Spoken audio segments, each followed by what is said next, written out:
fried fish. Gagawin natin siyang fish curry. First of all, tomatis magigisa ko muna ng bawang at sibuyas. Then kanina nagprito na ako. So ayan na siya. Lagyan na natin yung curry powder. Tapos ganyan na itsura niya. Nilagyan na natin yung pinarito natin kanina. Hindi ko na napakita. Oh, yan ba yan, Rojin? Atin na natin. Lagyan na natin yung gat. Nagpito naman na yan. Yan.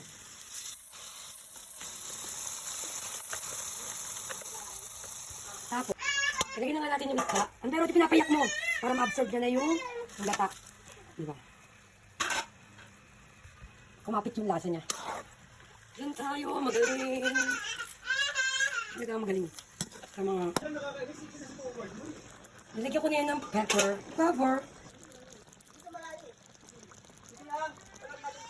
Kain na ang bebe ko. Ay, si kuya, oh.